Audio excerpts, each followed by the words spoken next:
다음으로는 모델링 부분입니다. 우리가 모델링에서 수입 명령을 많이 사용해 주시게 되는데 수입이라는 명령어는 투입 2D 프로파일과 그 다음에 그 프로파일이 따라갈 경로를 만들어 주게 되죠. 하지만 이렇게 3D 형상이 있을 경우에는 모서리 부분을 이용해 가지고 수입을 한다고 했었을 때 혹은 주변에 뭔가의 객체를 활용할 상황이 있으시다고 하면은 이렇게 모서리를 이용해 가지고 수입을 만들어 주실 수 있습니다. 근데 단 주의하실 점은 우리가 경로를 만들게 되면은 2D로 많이 만드시잖아요. 스케치로. 근데 얘 같은 경우에는 3D 영상을 이용했기 때문에 스케치가 3D 스케치로 만들어진다는 점이 조금 차이가 있습니다. 그 다음 작업 평면을 만들 때 사용하는 기능인데요. 우리가 작업 평면과 작업축을 많이 이용하시죠. 축을 이용해서 평면을 많이 만드시는데 축을 선택했다가 또 평면을 선택했다가 이런 게 너무 귀찮잖아요. 그랬을 때 먼저 그냥 평면 기능을 실행하시고 그냥 마우스 우클릭을 통해서 축을 바로 꺼내 오실 수가 있습니다. 축을 추가를 하실 수 있는 명령을 다이렉트로 실행을 하실 수가 있고요. 한번 영상으로 그 내용을 다시 설명을 드릴게요. 3D 객체를 하나를 만들어 놨고요. 그래픽 슬라이스 F7번이죠. 단면 뷰로 잠시 만들어 놓고 제가 임의로 단면에 스케치를 2D 프로파일을 만들어 놓고 수입 명령을 준 다음에 경로를 못 찾죠? 여기에서 모서리 부분을 선택하게 되면은 얘가 모서리를 읽어서 수입을 적용되는 걸 보실 수가 있어요. 그래서 스케치 부분을 확인해 보게 되면은 아쉽게도 3D 스케치라고 뜨게 되죠. 그 다음은 우리 평면 만들 때 여러 가지 축과 점을 이용해서 평면을 만들게 되는데 그냥 평면 버튼 주시고 마우스 오른쪽 버튼 그러면 축 추가라는 게 생기게 됩니다. 축 추가를 선택을 해서 다이렉트로 축을 만들어 주실 수가 있게 되는 거죠. 상황에 따라서 평면만으로 안 되는 경우가 많이 있잖아요. 그럴 경우에 이렇게 바로 마우스 오른쪽 버튼을 이용해서 들어가시면 편리하게 작업을 이어서 해주실 수가 있게 됩니다.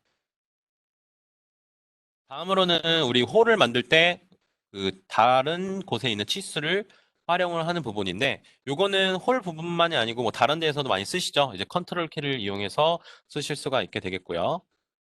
그 다음 얘 같은 경우에는 아마 2019 버전으로 기억을 제가 2018 혹은 18, 19 버전이었던 것 같은데 거기에서 새로 추가되었던 기능이었을 겁니다.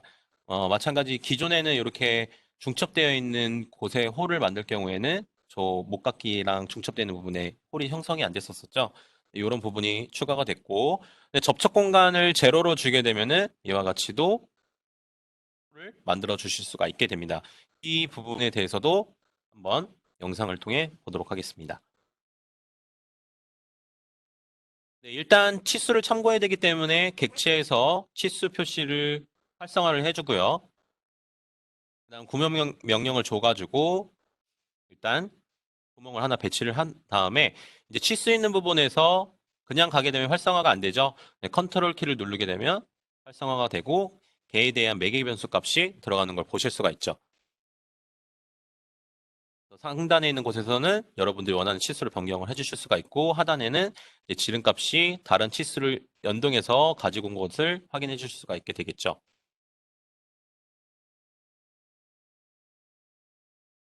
그러면은 앞에 있는 D2에 대한 그 15의 원래 값을 가지고 있는 객체의 값이 변경이 되게 되면은 방금 만들었던 홀도 그 값을 반영해서 링크가 되어서 앞에서 수정한 값이 적용이 되게끔 되겠죠.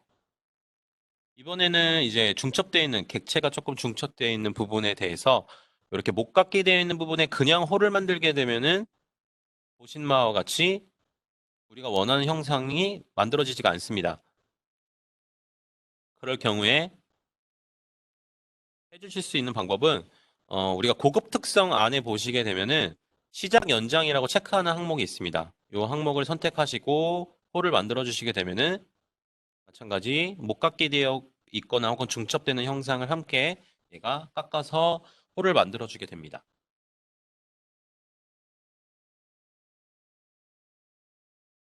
그 다음은 다시 한번 치수를 활성화를 시켜놓고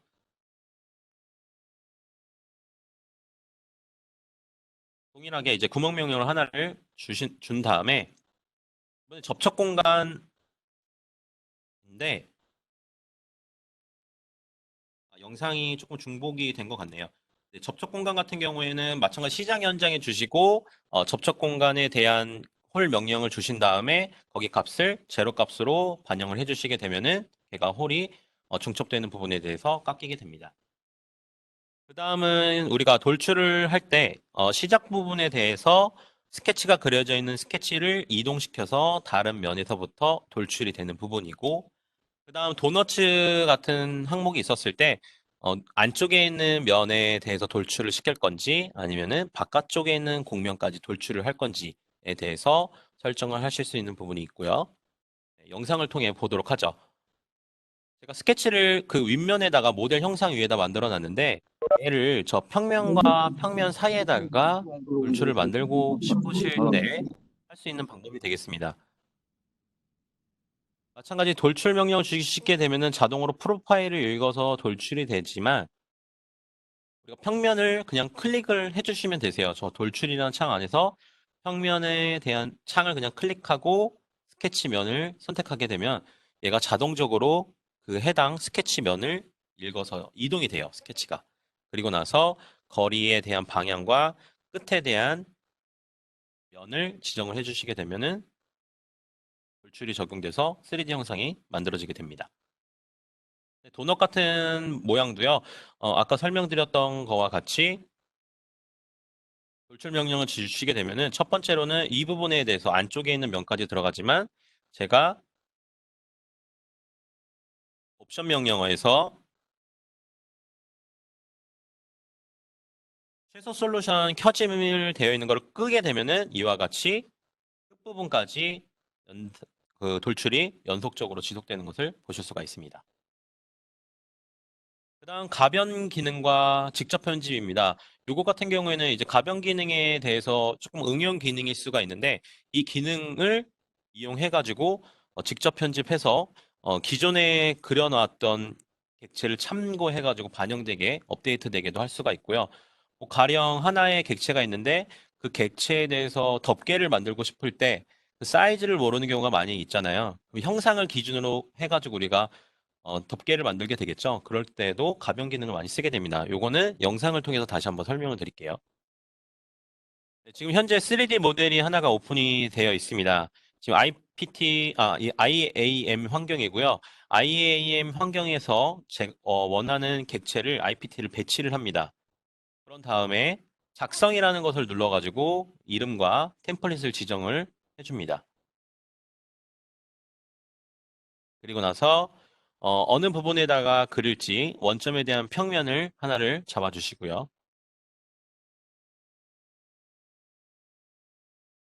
평면이 잡혀지셨으면은 이제 이 객체를 복사를 해야 합니다. 이 형상에 대한 부분을 어떤 부분을 전체를 갖고 오고 싶은 경우에 전체를 선택하시면 되겠고 만약에 내가 이 형상에 대해서 일부분만을 가지고 오고 싶으실 경우에는 이렇게 원하시는 면을 따로따로 개별적으로 선택을 해주시면 됩니다. 여기서는 제가 원하는 부분만을 따로 잡아가지고 네, 밑에 부분이 하나가 빠졌었네요. 네, 하나 추가해서 복사 버튼에서 확인을 눌러주시게 되면은 약간 조금 진하게 색깔이 변경이 됐죠. 자, 그런 다음 IPT 원래의 원본을 열으신 다음 원본이 아니고 조립 폼에 있는 객체를 또 다시 이동하셔서 그 원본에 대해서 만들어 놓은 것을 엽니다. 방금 작성해 놓은 복사해 놓은 부분이죠. 걔를 열기 버튼을 누르게 되면은 해당 객체가 곡면으로 돼가지고 들어오신 거를 보실 수가 있으세요. 여기서 투명을 일단 해제를 시키고요. 해제시킨 객체에서 스티치 명령을 이용해가지고 이 객체를 선택을 해주고 적용을 누릅니다. 그러면은 연결되지 않은 모서리를 얘가 찾아주게 됩니다. 자동으로 찾아서 이제 스티치 해주는 부분이라고 보시면 되세요. 자동으로 연결되게끔 곡면을 연결되게끔 해준 거고 이렇게 연결되어 있는 부분을 우리가 3D 모형에 있는 두껍게 명령 있죠? 이 명령을 줘서 이 객체에 대한 그 두께 값을 지정을 해주신다고 보시면 돼요. 그래서 원하시는 거리값만큼 지정을 해주신 다음 확인을 눌러주시고요. 그럼 아까와 같이 그냥 면만 복사를 해왔는데 이게 3D 솔리드로 변경이 된 것을 보실 수가 있죠. 저희가 한 거는 복사해서 스티치 작업하고 네, 두껍게 적용을 해줬고요. 색깔을 조금 변경을 좀 해보겠습니다. 이따 조립품에 가서 이제 확인을 다시 해봐야 되기 때문에 좀 눈에 좀 잘 띄는 저 파란색으로 선택을 해서 조립품에 가보게 되면은 방금 변경된 색상이 적용돼 가지고 그 원래 있던 객체 위에 더 씌어져 있는 걸 보실 수 있죠. 그래서 저장하시겠습니까? 물어보는데 여기선 저장하실 필요가 없어요. 아니요 버튼 누르시게 돼도 얘가 유지가 되어 있습니다. 조립품 환경 안에 들어와 있죠. 그런 다음에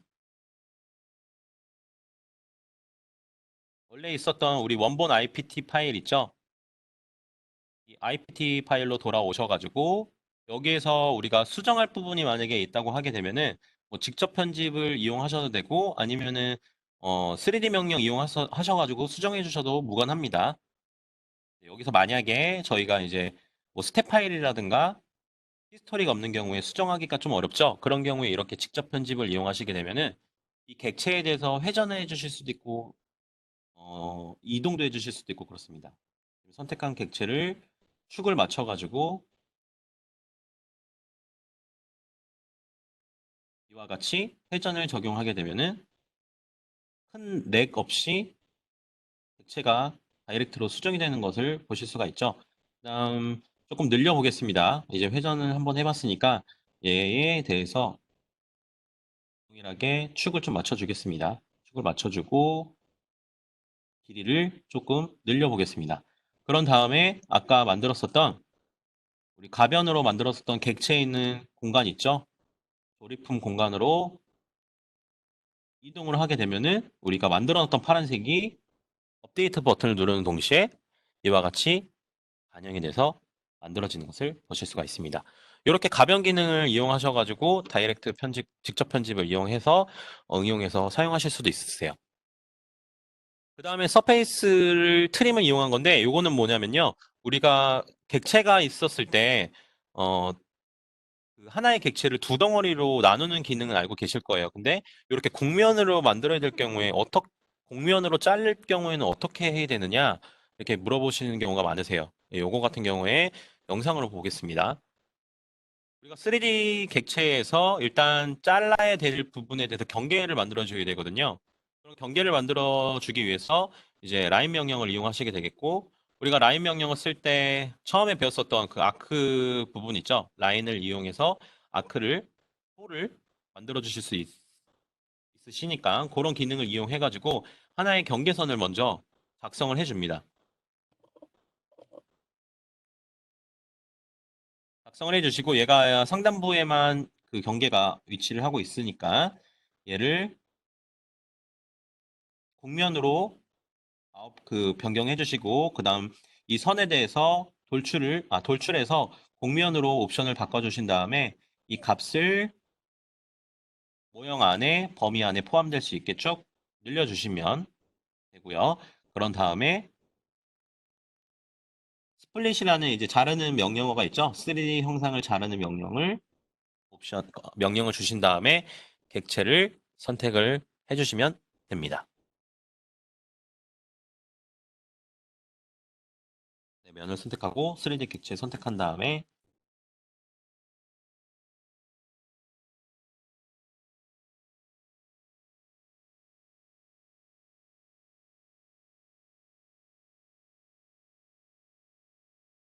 네, 방향을 지정해 주시고 다시 적용하게 되면 이와 같이 곡면을 이용해 가지고 잘라 주실 수도 있죠. 이런 곡면은 별도의 곡면 기능을 이용하시는 것보다는 이렇게 스케치를 이용해서 자를 수도 있다는 것을 설명드리고 싶었습니다.